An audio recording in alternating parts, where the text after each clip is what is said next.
देखो भाई, अब हम पढ़ेंगे यूजेस ऑफ मेटल्स। ठीक है, पहली चीज़ इसमें ना कुछ यूजेस के ना हमें रीज़न भी देखने पड़ेंगे। जैसे कॉपर एंड एल्यूमिनियम है, यूज़ होते हैं किसमें, इलेक्ट्रिक वायर्स में। क्यों यूज़ होते हैं इलेक्ट्रिक वायर में? क्योंकि आसानी से वायर में कन्वर्ट हो जाते हैं, यानी कि हाई डक्टिलिटी होती है।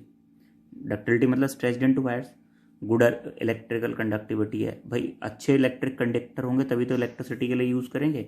एंड लेस एक्सपेंसिव है, कॉपर एंड एल्यूमिनियम जो है कम एक्सपेंसिव है। ऐसे तो सिल्वर यूज़ कर सकते हैं, बहुत लाइट वेट होता है, बहुत अच्छा कंडक्टर होता है, हाई डक्टिलिटी होती है, लेकिन वो एक्सपेंसिव भी होता है।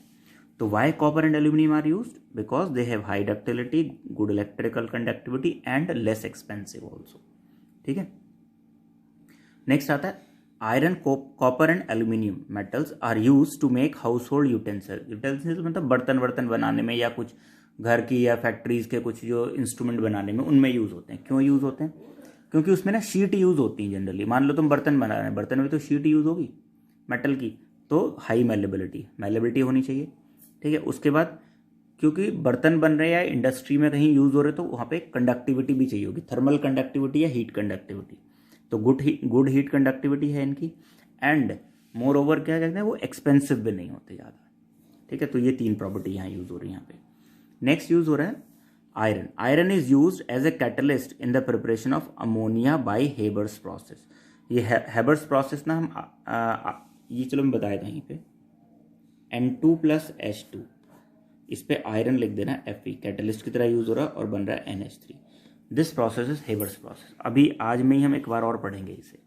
ठीक है, शायद पीछे पढ़ा, अभी पीछे पढ़ा हमने, N2+H2 गिव्स NH3, जब हमने क्या reaction of non metal with hydrogen पढ़ा है। तो नॉन मेटल हाइड्रोजन के साथ रिएक्ट करके नॉन मेटल हाइड्राइड बना रहा था ना तब। तो ये हेबर्स प्रोसेस कहलाता है।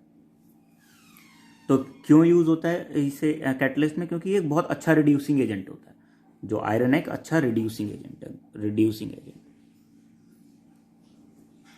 अब ये मत पूछना रिड्यूसिंग एजेंट क्या होते हैं, पीछे पढ़ा के आया हूँ पिछले चैप्टर में। Next, zinc is use for galvanisation. क्यों यूज हो रहा है जिंक गैल्वनाइजेशन में? क्यों? क्योंकि क्या है जिंक? मोर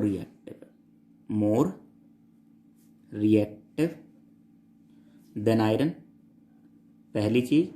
और इस पे ना एक जिंक ऑक्साइड की लेयर बन जाती है, और वो जिंक ऑक्साइड की लेयर क्या होती है, पतली सी लेयर बनती है, उसके बाद फिर उसका ऑक्सीडेशन होना बंद हो जाता है।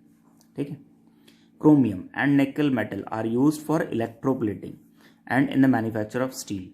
क्रोमियम एंड निकल को यूज करते हैं हम किस में? इलेक्ट्रोप्लेटिंग में। इलेक्ट्रोप्लेटिंग यानी कि जब किसी दूसरे मेटल को किसी एक मेटल पर डिपॉजिट किया जाता है, दैट इज इलेक्ट्रोप्लेटिंग। इसे इलेक्ट्रोप्लेटिंग को मैं आगे कहीं एक्सप्लेन कर दूंगा, आगे आएगा ये टॉपिक, तब एक्सप्लेन कर दूंगा। ठीक है, इलेक्ट्रोप्लेटिंग को तो किस लिए यूज हो रही है? इलेक्ट्रोप्लेटिंग में यूज हो रहा है।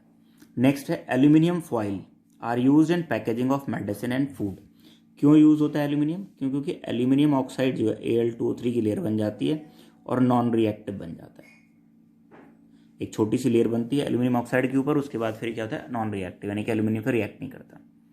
तो इसलिए हम एल्यूमिनियम फॉइल यूज़ करते हैं किसमें? मेडिसिन की पैकेजिंग के लिए, सिगरेट की पैकेजिंग के लिए, या फिर फूड की पैकेजिंग में भी यूज़ होता है ये। ठीक है, नेक्स्ट आता है silver and gold are use in jewelleries. Jewelleries में क्यों यूज होते हैं?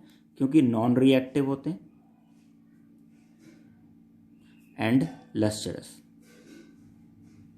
शाइनी होते हैं ना सिल्वर एंड गोल्ड, और एक्सपेंसिव तो हो ही जाते हैं, ऑब्वियसली बात है। नेक्स्ट है mercury is use for use in thermometers. Thermometer में क्यों यूज होता है? क्योंकि ये लिक्विड स्टेट में होता है, लिक्विड स्टेट में होता है and highly sensitive to heat, highly sensitive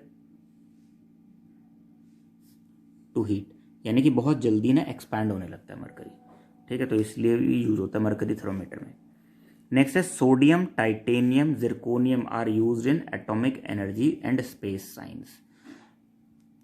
इसे ऐसे ही याद रख लेना, जब मैं तुम्हें एटॉमिक एनर्जी पढ़ाऊंगा तब मैं इनका जिक्र करूंगा यहाँ पे, सोडियम, टाइटेनियम एंड जिरकोनियम का। Zirconium is use for making bullet proof alloys. जो बुलेट प्रूफ एलॉय स्टील बनती है उसमें भी जिरकोनियम का यूज होता है।